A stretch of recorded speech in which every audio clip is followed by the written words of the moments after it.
Certainly let me tapping and say good morning to those of you listening to Classic Radio 105.5 on the FM dial, 105.9 on the FM dial. Also, good morning. Welcome to another edition of To The Point. Today being Monday, the 25th day of March, 2024. Welcome also those of you who are viewing us this morning via GBN TV, whether you're viewing Channel 7, Channel 11, or Channels 20. Good morning to you. Thanks for being with us once again. Those of you via social media platforms, the Facebook page, YouTube channels, good morning. Those of you also via GBN's webpage, good morning and welcome to this edition of To The Point for today, Monday. Usually on a Monday, I do have my, of course, guest host, as I like to refer to him as, Mr. Sylvan McIntyre, with us usually on a Monday morning. Sylvan is not going to be with us this morning, but of course, he's been replaced this morning, of course, by, a very... an individual who, of course, in similar capacity, if I could refer to him as that. This morning, we're going to have Mr. Sheldon Samuel with us this morning. And Sheldon is based over in the UK. And, of course, he's a British Army veteran, cyber threat intelligence analyst, consultant. You can put all of that in place. And he's going to be with us this morning. Our usual conversation. Safety in general. We'll be talking about that. Ways in terms of which we could improve the safety provisions here in Grenada in terms of those of you who drive along our nation's roads. I know that's important, and of course he will give his analysis on that. Let's go over and say good morning to Sheldon if he's available. Sheldon, good morning and welcome. Good morning. Are you hearing me clearly? I'm hearing you loud and clear. We could get that video aspect because we are on television also, so good morning to you. All right, sure, no problem. Yes. Let me turn my camera on.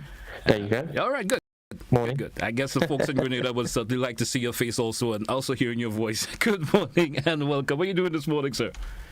Oh, I'm all right. I'm not too bad.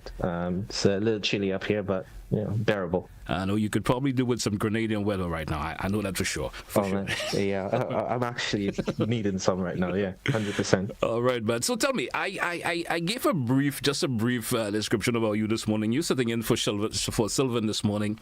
Tell us something about Sheldon. I will preempt already. Of course, I did get some notice, some information from you, background information. Of course, you're originally from Wester Hall, GBS's boy. You lost the call, right? Give us a brief something. Tell us something about you, maybe for the benefit of our listeners and viewers who may have known of you, because there's an interesting concept about you that, of course, we had a piece done on you here in GBN sometime back in 2020. You probably could tell us about that also this morning. Tell us something about Sheldon this morning that would just stir the conversation that we will be getting into. Well, my background is quite a mixed bag, really. Grew up from very humble beginnings in Wester Hall with my mom and dad and my brother. Mom and dad divorced, obviously, and going to GBSS, it was an experience when it comes to opening my eyes to education. And that's where my academic side came into play. But interestingly enough, I wasn't always academic. I used to take part in culture. I used to sing soca. I went by the name of Ignition back in the day when I used to be doing this. I think my first soca song was with Mr. Hollis Mapp, Baby Killer, the Wood Can Done. So you could say I touch a lot of little things and interesting backgrounds. And when it comes to trying different things, putting yourself out there, out of your comfort zone as well. I have a vast interest in anything that is culture, people, IT, I miss Grenada, I can tell you that. I was there last year for just a few days, really, and I didn't want to leave. But if I didn't leave, the military would probably come for me, so I had to leave. All right. I have just grabbed something that you mentioned, because when you said it, I said, hey, I know this guy for some reason. Back then. Oh, really? I know. Being on another radio station, remember having an interview with you some time back then, and I have just grabbed. You didn't have the beard and stuff that much yet. Say it again. I said, being back at another radio station back then, I'm just looking at you now and sort of grasp who you are. You understand? I was saying that, back then you didn't grow the beard and stuff, And, right. Yeah, and I had hair. And you had hair. I'm bald at the moment, isn't it? And so I suddenly do remember who you are now. Now that you mentioned that you used to be part of the soca stuff and stuff, I sort of grasp who you are now.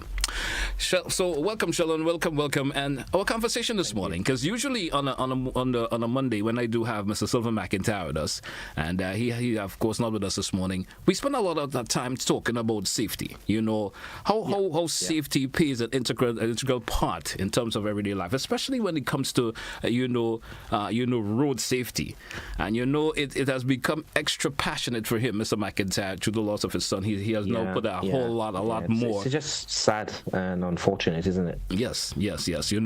And those that he has put that extra energy into it and making sure that when we come here on a Monday, he gives information that will certainly able to help save lives, and information that will certainly go out there that will for the interest of everyone in general in terms of the overall safety. Now, let's get from your perspective this morning. Road safety in Grenada. You living in the UK, you understand.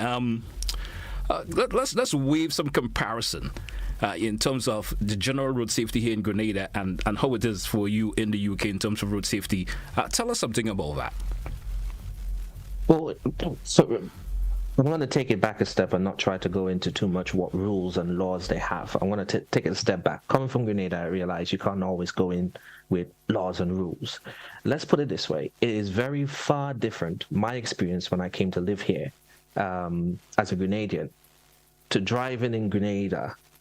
You have your little corners, you have your buses flying, you chew, crazy, to you're on roads with lanes and cars on different, dual carriageways. It is vastly different. But at the same time, you grasp an appreciation for how dangerous vehicles and cars and pedestrians and everything come together is. Not saying that back in Grenada you don't grasp how dangerous it is. I think it's even more dangerous because we don't really have so much sidewalks, right? So I think if you're looking at implementing something for road safety, sidewalks to me is something that has to be a must, and it's not just in the capital. I think it should also be in rural areas. I think you had a sad incident with a child who recently died because of someone hitting that child while they were on the side of the road. And we're not saying we can prevent every single thing in life. And I think what Mr. McIntyre is trying to say is awareness is key. Education is key. You can't prevent every single tragedy in life. But what we can do is limit, reduce, so that it's not just about only the person and family that had passed, but the people it would affect on both sides. And your action, sometimes we go about, correct me if I'm wrong, I could be analyzing this wrong, but we sometimes have this attitude, well, it's my action, I do what I want. What we don't pay attention to is your action affects others. From the time you leave your home, your action also affects others.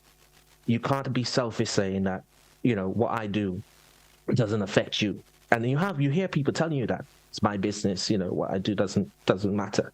It does matter. And we could go on. You might have to ask me about different things to talk about because I could go on and on and on about it. I know. Let's go in terms of the recommendation, in terms of awareness, especially for the road users. What are some of the awareness factors that they could probably implement themselves? You as a driver, even pedestrians who are using the roads. What are some of this recommended awareness that you would like to speak of this morning?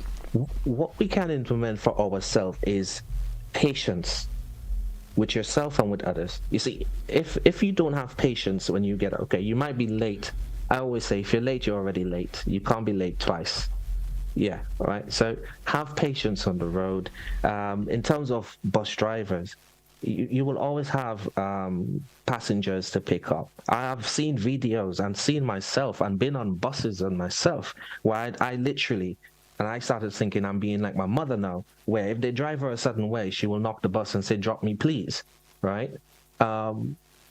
If you're going to St. George's, you ride there and you're racing to pick up passengers when it makes no sense you're even racing, because sometimes you're racing and you miss a passenger that's coming down the hill, right? So I think patience, awareness, understanding, being mature, because this is just my opinion.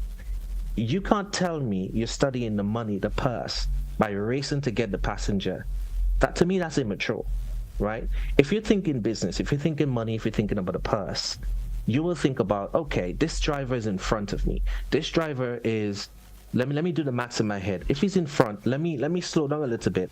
Or even pack up somewhere, a little bit, and give him about 15 or 10 minutes. Let he get those passengers. So the passengers that's lagging behind, I will pick up. So it's patience, it's awareness, it's knowledge. It's about thinking common sense. Common sense is something that we don't pay attention to. But I think as people, we could imply that. So before the police or the government put in any plans or rules, or someone come and consult on what signs or whatever we could put in, we as human beings need to think about what we can do for our own safety. And that is education. So you talk about recommendations, like tailored public education, right? Enhance education at an early age. So you have your kids, you hold their hands, you say, look left, look right, what does this sign mean? What does that sign mean? And I'm sure a lot of parents does this, people do it. But if we create a culture where it's done more, we will also not suffer as much, if this makes sense. All right.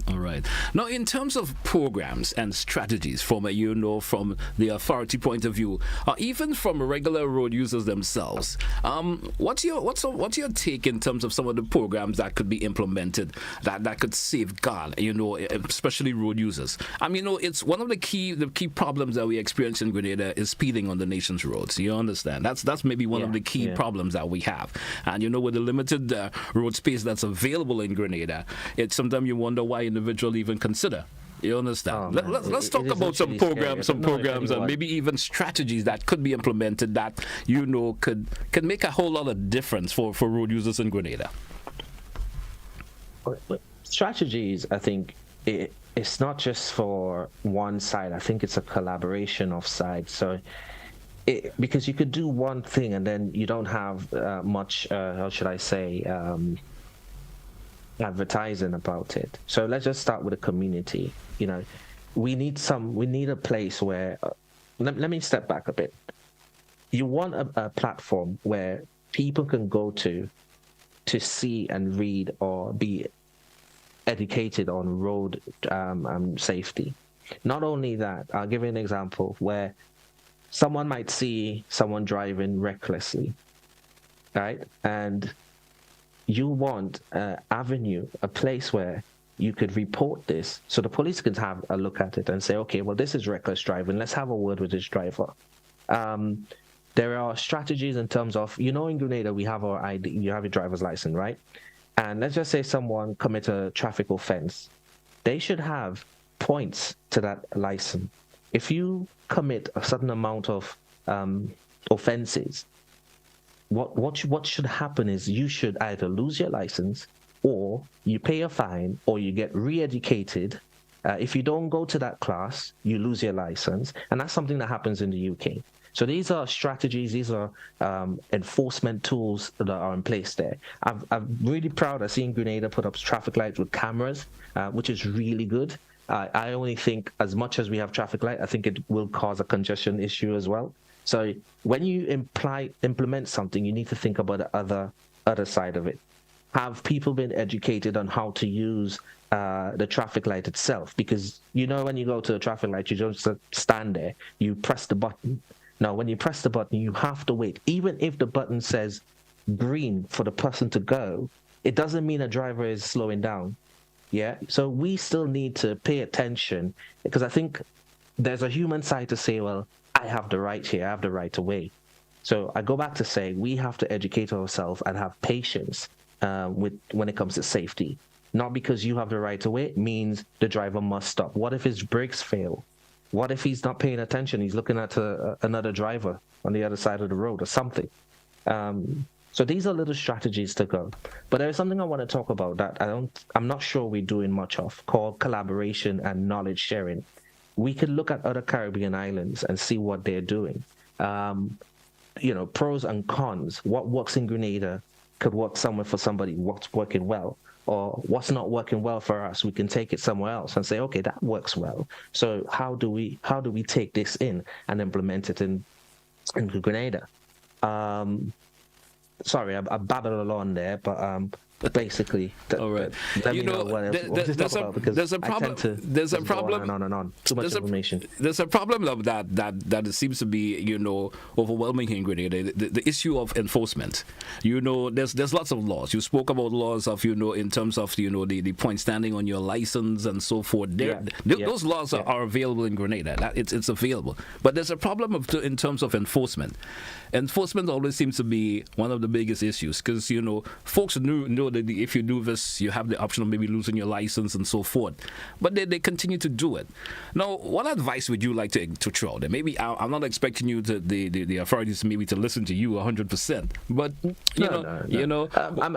I'm not a police in Grenada, so I'm not the expert, but when it comes to these things, I think it's very simple.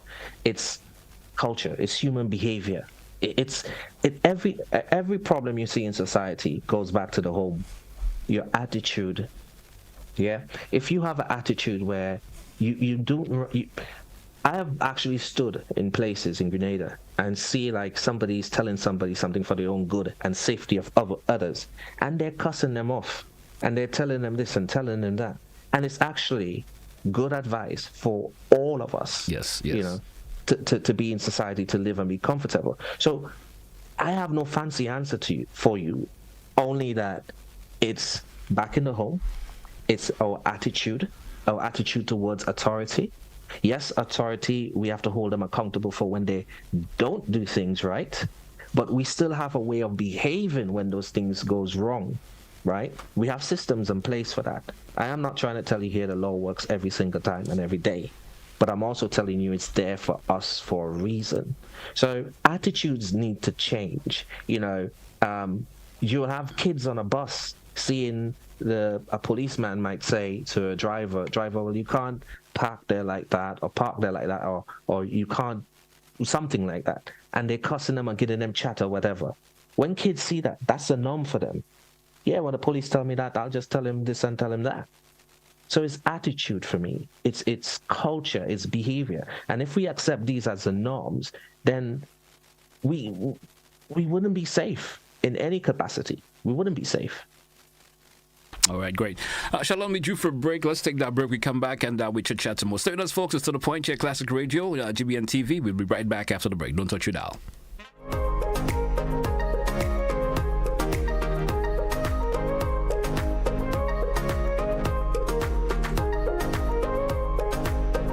Planning and Development Authority of Grenada, PDA, is enforcing regulations to curb illegal, disorderly, and unauthorized development in several locations throughout the state of Grenada. The authority is concerned that structures mainly associated with vending are negatively impacting the environment, has undesirable public health and sanitation consequences, present obstructions to vehicle and pedestrian traffic, can become projectiles during adverse weather conditions, and generally affect the aesthetics of the nation.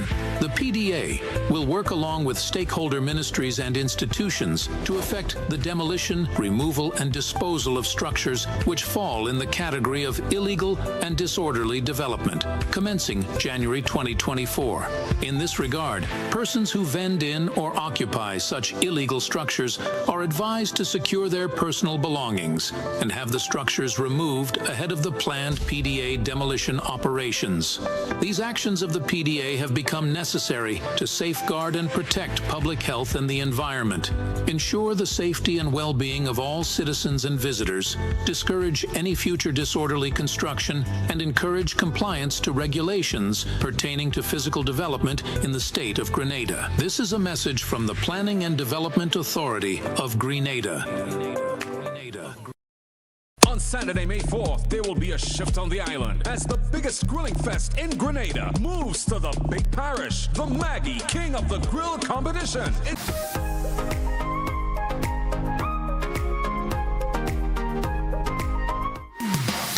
Welcome back, listeners. Welcome back, viewers, to The Point for today, Monday, the 25th day of March. With me this morning, we have Mr. Sheldon Samuel with us this morning. And we're talking basic, safety procedures. Of course, he being living in the UK, of course, Grenadian, living in the UK. And he's sharing some experience with us in terms of ways we can manage safety, of course, especially when it comes to the road safety here in Grenada. It develop on your awareness of becoming a better road user, whether you're pedestrian or driver on the nation's road. Sheldon, welcome back. Once again, thank you. I still want to keep our conversation in this segment on road safety for a wee bit and yes, general safety in general. I've been reading several biographies a while ago in terms of individuals having basic knowledge. How important it is for individuals have basic knowledge when it comes to, of course, road safety in general. Basic knowledge of how to help someone just in case there's a particular issue that may have occurred. How important it is. Raising a comparison of course, of an incident that occurred with you, of course, an award was also awarded to you for that. Let's raise that comparison a wee bit for me this morning. Yeah, so just to refresh the viewers, as a soldier, we are basically trained how to do basic battlefield dressing or battlefield repairs to our body and others if we get injured, shot, or whatever. So that will be applying a tourniquet, a bandage, knowing how to move each other, and if, carrying each other, how to do it, and just to get them out of that disaster zone or whatever happens. And this is the same thing with any person in society. So learning how, for instance, when that incident that happened in 2020, I was coming off duty and I was arrived at an intersection. At that intersection was a serious road collision, and I could already see people took the individuals out of the vehicle and placed them on the side. What I saw sent shivers down my spine, because that person put the person on the pavement, and with the pavement, obviously you have high and low because it's a pavement. Yes. And they put the person where their spine. And the first rule, well, what we were taught in basic med is you have to treat every injury as a possible spinal injury, right? And what that is, because I'm not a doctor, I'm just a team medic, military team medic personnel. But what that is you have to be very careful about moving someone. So they were about to move the person again. So I just jumped out of my car and I said, no, you need to stop. You can't move that person. Let's try to see what we could do for that person there and then. Obviously, it's the UK, so it was cold. It was raining. So what they had in them was soaked. So I got some stuff out of my car, kept them warm, kept holding their hands, talking to them.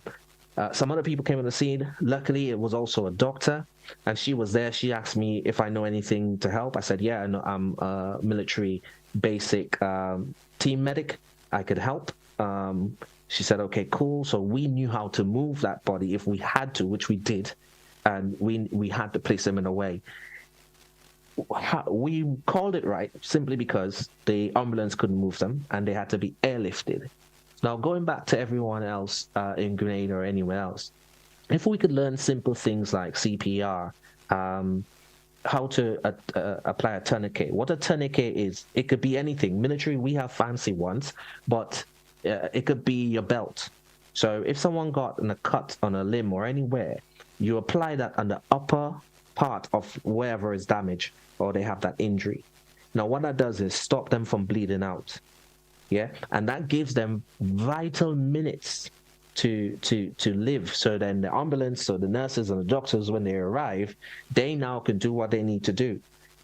There are situations where people do not get this basic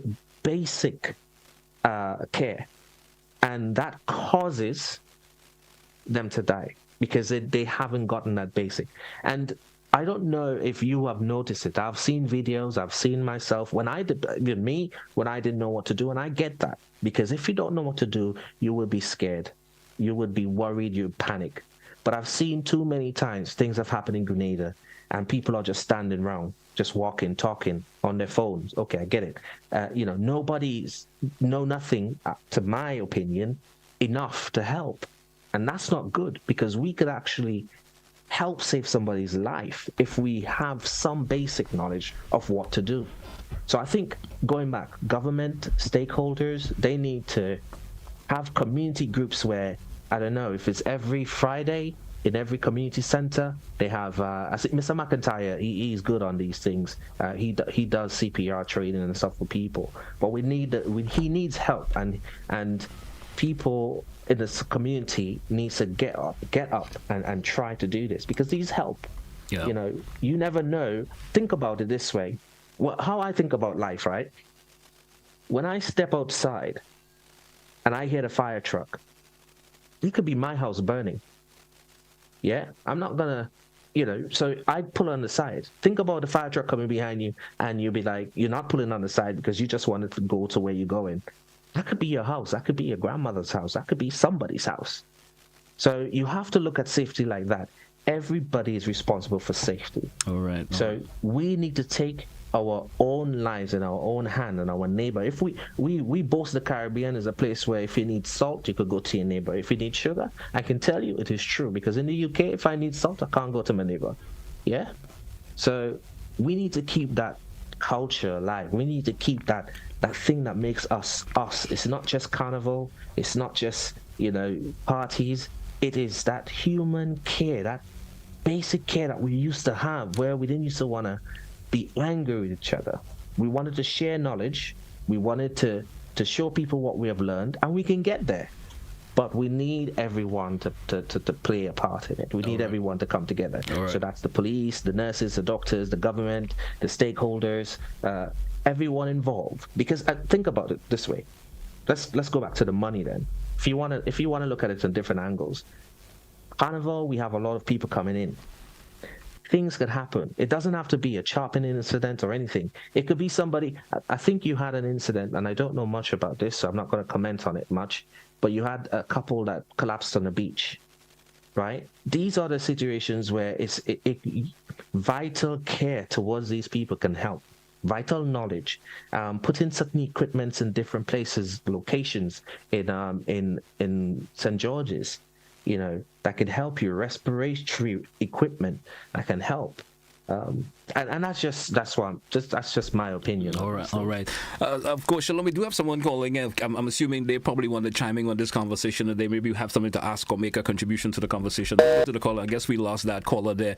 But maybe my question I would like to ask. Sorry for caller. I see that caller is coming back. Let's see if we can entertain them. Caller, good morning. You're welcome. No, it wasn't me, Mr. Telesford. I'm just taking advantage of the situation. Good morning and good morning to your guest. Can I confirm that your guest is hearing me? Yes, he is. Go right ahead, please. Very well. I'm making this, I would just like to get some clarity. We're talking about safety on the roads, etc., etc. And one of the things springs to mind is the way pavement marking paint is used in Grenada. My little experiences and so on through the certain training, but particularly in aerodrome pavement marking, I'm talking about within the perimeters of an airport. But my understanding that the paints by color have specific purposes. White in combination with black or the gray of the pavement is where people can move freely. It is done with an exception on runways because of the powerful reflection of the lights, of the white.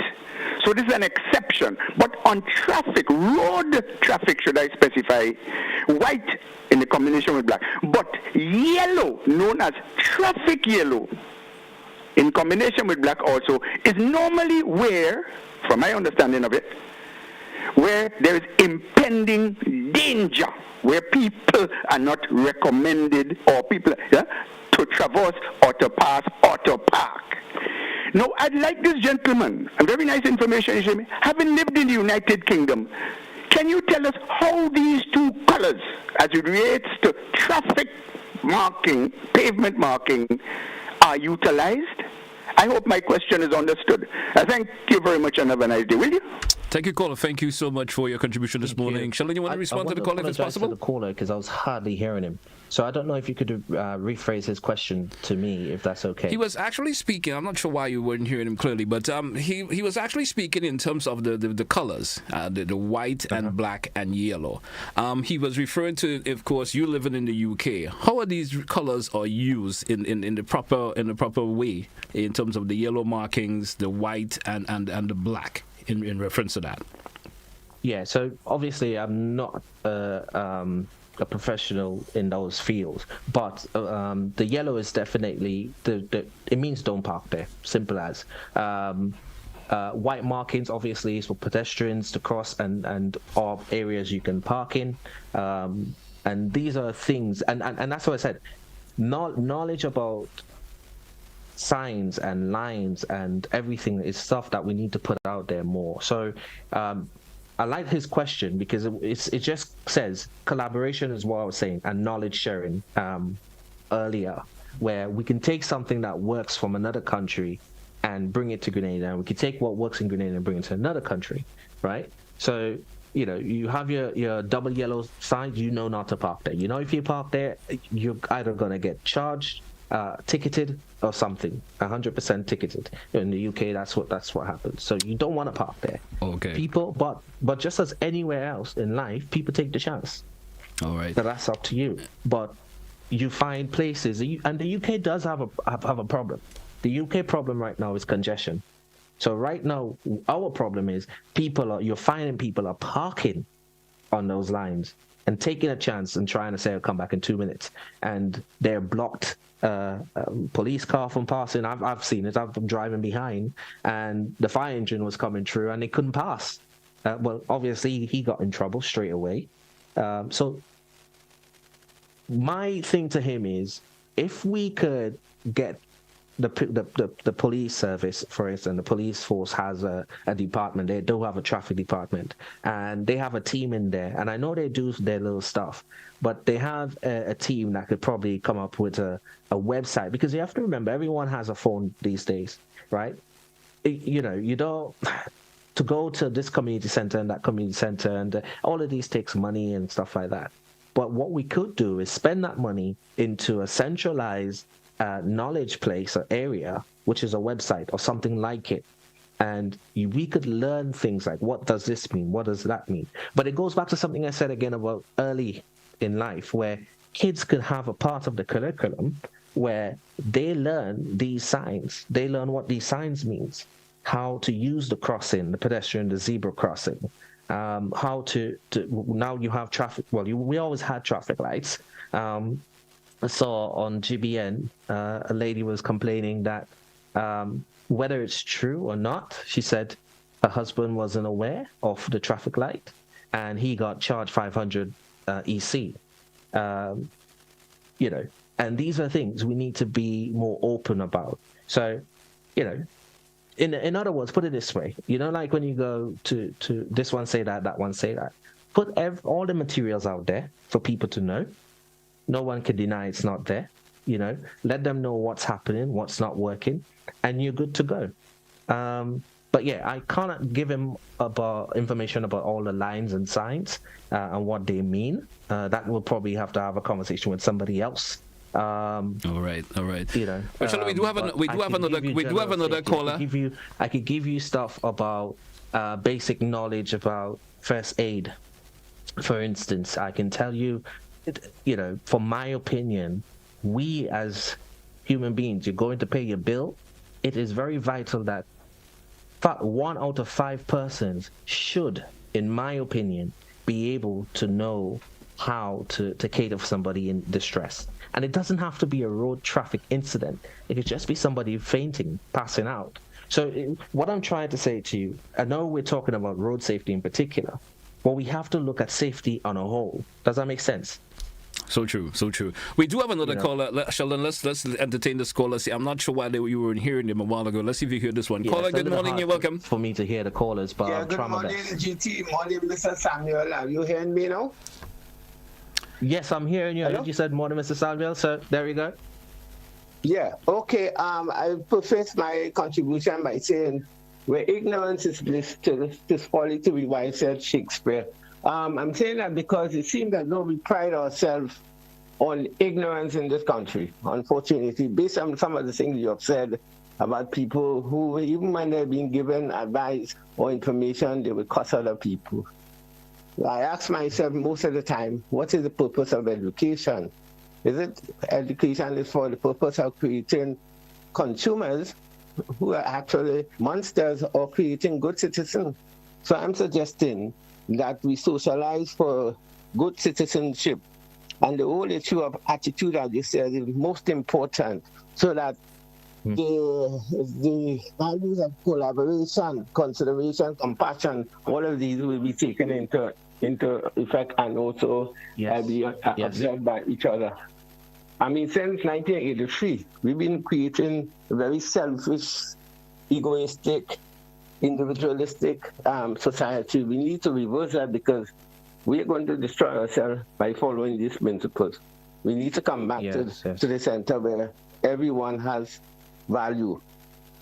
And everyone we meet, we should value them as we value ourselves. Indeed, you said something, Mr. Samuel, about the racing buses.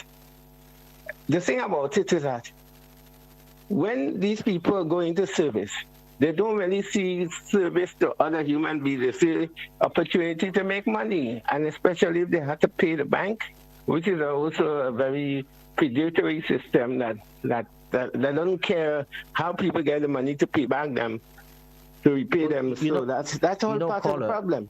As you're saying that there, it just brings up something in my mind I wanted to talk about with the buses. And again, I don't know the Buses Association and what they have. But in any other major country, it doesn't have to be somewhere like the UK, bus drivers cannot and should not allow to operate if their passengers are not insured. If you are at fault for an accident and your passengers get injured because you are found, mind you, because you have to go through the whole law process, and you're found guilty or causing that incident and it causes harm to your passengers, you should be liable. They should seek compensation from you. The days of this, I'm making money off passengers, and I can drive how I want and get people maimed and people have life injuries and nothing comes out of it, has to come to an end. And sorry to cut you, but you just brought up something that just remind me of what I wanted to talk about. We sort of lost the caller already, but we do have another caller before, of course. I apologize for that. No problem. Caller, good morning, or via WhatsApp. Good morning. Go ahead with your contribution, please. Caller via WhatsApp. Good morning. Good morning. I've been listening to this gentleman about.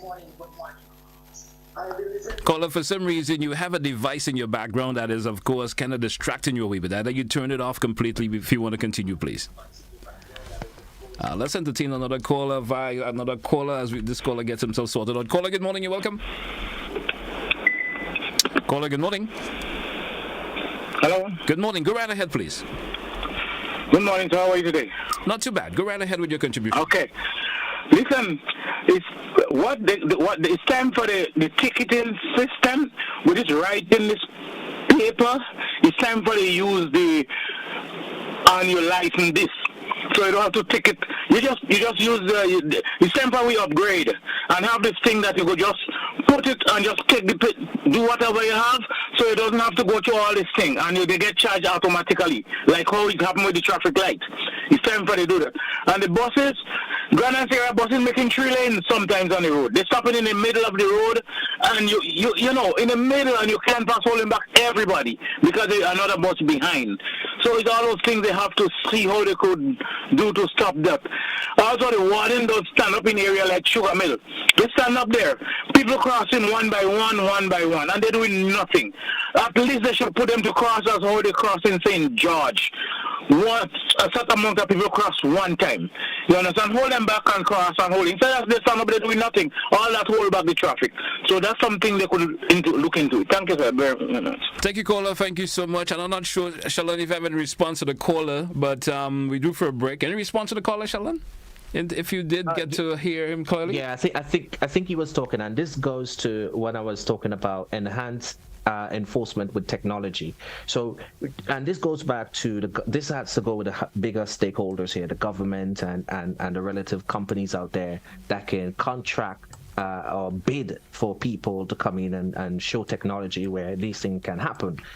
We are in a world of AI. We are in a world of technology. It is possible. It's just a matter of prioritization and the funds for it. So basically, your government, your local minister, they have to prioritize these things. Go to the stakeholders and say, okay, let's get this done. Obviously, the police department, they are essential to this because they're the ones that have to go over this, vet it in a sense. But they are technology for this. And it can happen where we have a smoother system when people are more, and not only that too, you want a system where there's no denial of your offense, right? Because it has to be fair. Also, you don't want a police officer overstepping his powers. So we want systems that can help us, aid us in doing that. So yeah, that's my contribution to that. All right. Shall we do for a break? Let's take it. We're coming right back, folks. Stay with us here on To The Point. We're coming back in our final segment. Stay with us. We'll be right back.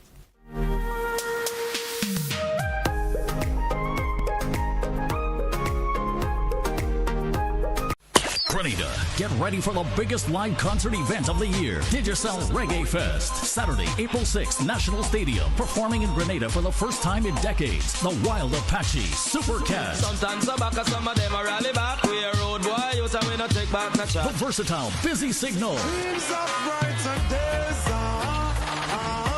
Hitmaker Romain Virgo.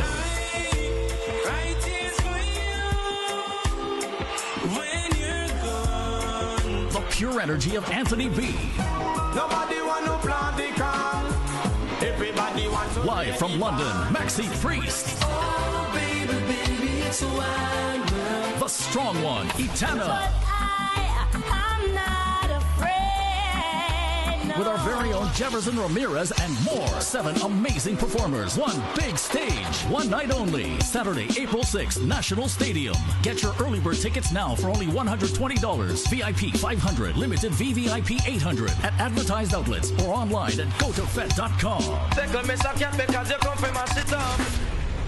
On Saturday, May 4th, there will be a shift on the island as the biggest grilling fest in Grenada moves to the big parish. The Maggie King of the Grill competition is at Progress Park, St. Andrew. Come taste the most sumptuous creations from the grill as top chefs and food enthusiasts showcase their culinary skills. Maggie King of the Grill is a festival like no other with live soca music, fun attractions, and games for the entire family. Then from 6 p.m., get a chance to win up to $5,000 cash and bingo. Interested vendors and grillers should call 456-3454 to register before March 31st. It's the Maggie King of the Grill competition at Progress Park, St. Andrew. Gates open from 12 noon. Bring your appetite and stay tuned to this station for more details.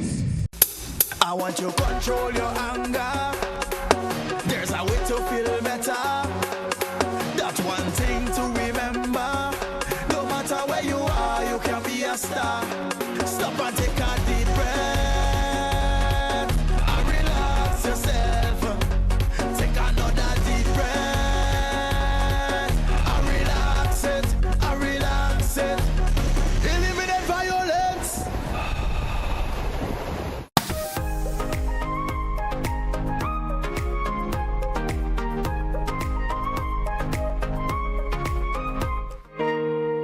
Welcome back, listeners. Welcome back, viewers, to The Point for today, Monday, the 25th day of March. Hey, Sheldon, welcome back to The Point this morning. Once again, in this segment, I want us to discuss a wee bit, of course. You've been part of the, should I say, a member of the Asha McIntyre Foundation. Tell us a wee bit, how you tell us, I'll discuss a wee bit for you, the Europe, the UK diaspora area, how can they assist the foundation? That's the Asha McIntyre Foundation. In terms of helping to improve road safety here in Grenada. Tell us a wee bit about how of course you are willing to help a whole lot in improving road safety in Grenada, being part of the Asha McIntyre Foundation, living out in the UK, what they could really do to assist a whole lot more to improving road safety here in Grenada. I think people could really contribute their skills, their knowledge, and if they don't have that to contribute, they can contribute in terms of whatever is required for this to happen. So it's really grassroots support. It could be anything from, they want to have meetings in different communities. So, if you want to sponsor that, you want to sponsor getting them to their, shirts, T-shirts. If we want to petition certain laws or whatever, and any way to respond. So I was speaking to a friend of mine, a doctor friend of mine, and she's very keen to helping young people in Grenada in terms of scholarship and stuff, and also in education. So I'm 100% sure she would want to use her knowledge to teach them how to help someone in need if they were in a traffic collision. So these are the ways we could help. We could use our skills and expertise. She's a doctor. I have skills and expertise in terms of, not law enforcement, but military skills. I'm also a cybersecurity analyst. So speaking to the government about what technology is possible, what we could imply, where can we go? Also, it's not about just implying technology. You have to know to secure these technologies as well. So there's a lot of ways that people out here can help with expertise, but not without the help with people back home. It can't happen. It's just not. People normally hear diaspora and just leave it to that. The people out over here, whether in Canada or America or the UK, needs to start having proper dialogue with the people back home. Mr. McIntyre is leading on something that happens over here all the time, where things have not gone right. We see something that's happening, and it's not in a way, it's like a trend. It's not healthy. It's not good. It's hurtful. It's painful, and we want to fix this. How do we fix it? Okay, if nobody's listening, let's start this movement. How do we could anyone could start a movement, but we need to continue. We need something that's consistent. So with the help of people with your enthusiasm can contribute. Just calling someone and say, look, I appreciate what you guys are doing. It is important. It is vital. It gives them the encouragement, the push, the drive to get up in the morning and say, okay, you know what? I'm not doing this for nothing. There is a cause. They have their own motivation, but it doesn't hurt to tell people, look, you're doing something well here. So we can help with our skills. We can help by just supporting, a word of encouragement. We could help financially if you want, based on what direction the organization wants to go.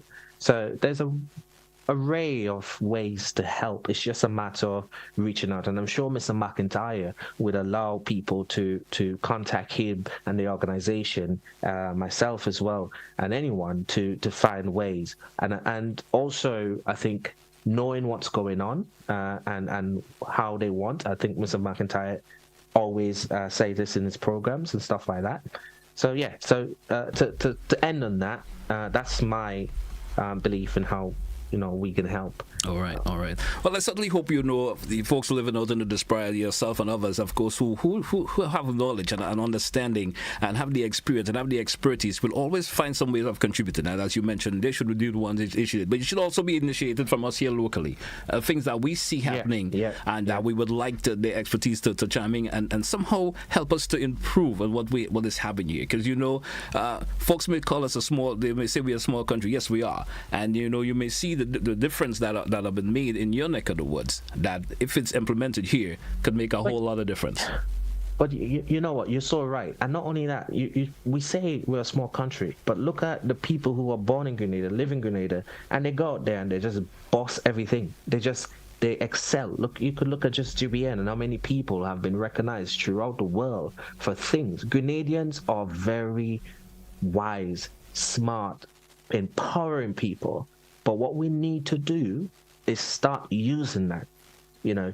When we're upset, control our emotions, use our words, make sure we could say, okay, well, look, okay, for instance, we want to blame a lot of bad driving as well. But come on, a driver might be trying to avoid a pothole and then lost control because also his vehicle, is broken up a little bit. It's not the newest of vehicles.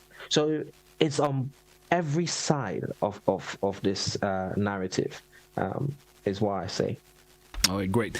I found a bit of conversation I want us to get in terms of, and you mentioned it, violent behavior is an aspect of lawlessness, plays a lot in the ways that we see sometimes, road safety and behavior of individuals at times. Tell us a wee bit, your take on that, how people's behavior could make a whole lot of difference in terms of how we see, different aspects of life, especially when it comes to road safety.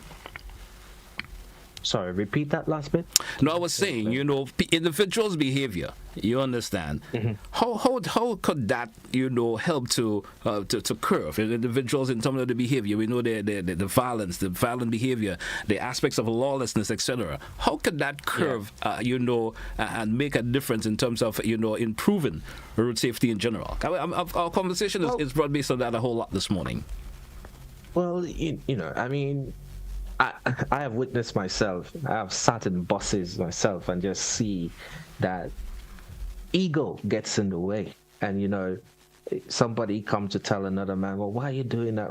And he started to beat his chest. And next thing you know, somebody pulled this and pulled that. And I think it's just a matter of, there are a lot of people who, when they're wrong, they're wrong and strong. That attitude, that culture needs to stop. Take ownership of your wrongs. Be a man. You say you're a man. You say you don't want nobody to talk down to you. You don't want the police to talk to you this way or whatever. Then be a man and own to your mistakes. And when you haven't made mistakes, and let's just say they're accusing you of something, also be a man to say, okay, I hear you. This is not the case. I have my proof. Let's have a conversation about it. We need to step back from, at the end of the day, if you resort to violence for anything, to resolve anything, you're just spoiling your day and somebody else's day, right? The money you say you want to make, if you're a bus driver, just not saying bus drivers are all bad, mind you. I'm just using that as an example. But you want to make money, then listen and continue so you can make money for the rest of the day. Because it might reach to a point where it doesn't. I think I viewed a video where I saw police and what I think is a bus conductor or driver having an altercation. It doesn't have to get to that escalation. It can reach to a point where, yes, you have a disagreement, and somebody will actually have to go in a lockup, or somebody have to get a ticket. It might reach to that point, but that's why you have lawyers. If it gets to that point, and you're so right, and you have your proof, okay, let the police take their fault, their blame. There are individuals in the police force that will discipline police officers if they're doing the wrong things. So we need to trust ourselves and trust the people, even if they're wrong, that the situation will try to revolve. And I know it's hard for a lot of Grenadians to hear that. And it might sound like I'm talking nonsense, but the truth is it all goes back to ego, our attitude. We don't want nobody to talk to us. And it just goes from there. How many times, I'm sure you have witnessed that, a little high talk and this man feels disrespected and it gone the wrong way. All right. We need to start talking to each other and respecting each other is what we need to do. All right. We do have another caller online. Let's see if we entertain this caller, see what their contribution is this morning. Caller, good morning. You're welcome. Good morning, sir, and good morning to your guests. You're talking about anger, traffic management and anger management. There are two things I think could help these things. The gentleman spoke about one, but when you're going to get a firearm, as a personal private firearm, they drill you to a lot of situations before they issue a firearm. So you have to go to a lot of anger management, a lot of other things first before they really issue a firearm. So I think before you issue a driving license, you should be going through all these things instead of anger management and things that got handbugged and cause it to flip up before you could really good morning. To resolve that case, you end up in sight or stab or shoot.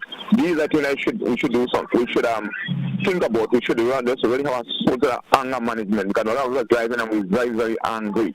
Before somebody touch you, you're ready to fight and flip and things like that. And the other one is that we're driving our vehicles. We don't know what control the brakes, what for the vehicle to stand up. You don't know about your oil management. You don't know nothing about the driving system of that vehicle or what puts on the road to stand up on the road when you mash your brakes. You don't know nothing about it. All you just getting in kind of just drive. So I was thinking about education and these things is very, very important because you know who teaching them. I know a lot of people asking me when I go what call the brakes stand up. When I show them the reason what how the brakes stand up, they was amazed and never knew that because the tutor don't tell them that. So I think if you have some education and that line of things, it might help to curb some avoid some accidents in the road because it's very, very a lot of accidents. You know, we have a lot of vehicles in the country, a lot of vehicles, and if we don't drive it due care attention, if we don't know how to drive with our vehicles, and we speeding out all the time, so we will get into accident because sometimes your brakes, your steering ends, your all these things, your shocks, your all these things are involved in controlling a vehicle, and if those doesn't know, they will always have accident, and they will always because they don't know what control your vehicle. Caller, thank you so much. Thank you so much for your contribution this morning.